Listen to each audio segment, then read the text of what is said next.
Pernah gak sih kalian mempertanyakan ketika kondisi internasional sedang terbaik-baik saja secara ekonomi dan politik, ada negara yang mampu menstabilkan ekonominya? Nah, pertanyaan tersebut menjadi dasar dari penelitian kami yang kami rangkum dalam artikel analisis dan determinasi ketahanan ekonomi dalam arus geopolitik.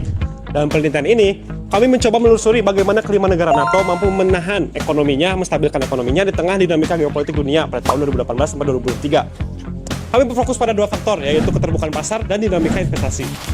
Pertumbuhan ekonomi Indonesia selama 3 tahun terakhir menunjukkan fluktuasi yang sangat tajam yang ditandai oleh adanya 2 titik krisis, yaitu krisis moneter 1998 dan pandemi COVID-19 2020. Meskipun perdagangan internasional, nilai tukar, dan investasi asing langsung ini diakui secara teori sebagai motor penggerak permintaan agregat. Hasil empiris pengaruhnya seringkali tidak konsisten dan bergantung pada konteks periode ekonomi yang berjalan. Penelitian ini menganalisis pengaruh perdagangan internasional, nilai tukar, dan investasi asing terhadap pertumbuhan ekonomi di 5 negara NATO periode 2018 sampai 2023. Model yang dibangun adalah LPS sama dengan alpha plus beta 1 PIN plus beta 2 LMTR plus beta 3 IAL plus error.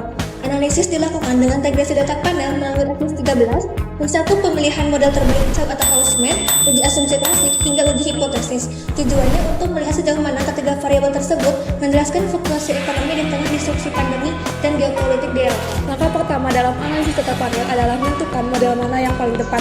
Di sini kami melakukan uji coba untuk memilih antara CIM atau FIM. Berdasarkan tabel 1, bisa kita lihat cross section C-square-nya ada di angka 0,0181, yang mana itu lebih kecil dari 0,05. Maka dengan demikian yang terpilih adalah FIM.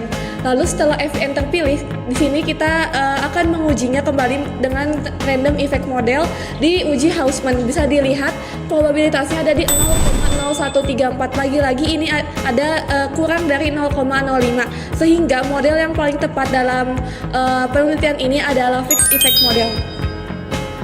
Ini model telah lolos uji asumsi klasik. Pertama, uji normalitas menunjukkan nilai probabilitas 0,70 lebih besar dari 0,5 sehingga data terdistribusi normal. Kedua, uji heteros melalui metode Gaussian menunjukkan seluruh variabel memiliki probabilitas di atas 0,05, artinya varians dapat stabil. Terakhir, pada uji multicol, nilai korelasi antar variabel berada di bawah 0,80. Kesimpulannya, model ini valid, bebas bias, dan layak digunakan untuk analisis lebih lanjut.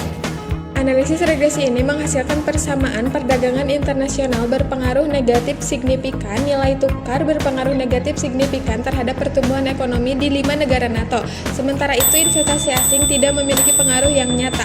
Secara serentak, ketiga variabel tersebut terbukti mempengaruhi pertumbuhan ekonomi meskipun hanya mampu menjelaskan 18,9% dan juga 81,1% sisanya dipengaruhi oleh faktor eksternal lain di luar model.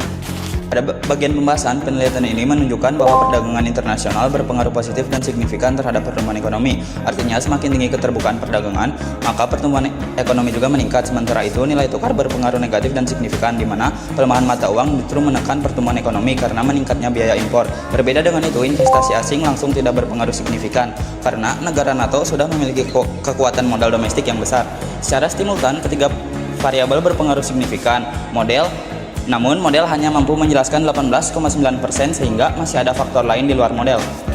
Simpulan penelitian ini menunjukkan bahwa perdagangan internasional, nilai tukar resmi, dan investasi asing langsung secara simultan memengaruhi pertumbuhan ekonomi di 5 negara NATO. Secara parsial, perdagangan internasional berpengaruh positif dan signifikan sehingga menjadi pendorong utama pertumbuhan ekonomi. Nah, sebaliknya nilai tukar resmi berpengaruh negatif dan signifikan, yang berarti depresiasi dapat menekan pertumbuhan. Sementara itu, investasi asing langsung tidak menunjukkan pengaruh signifikan.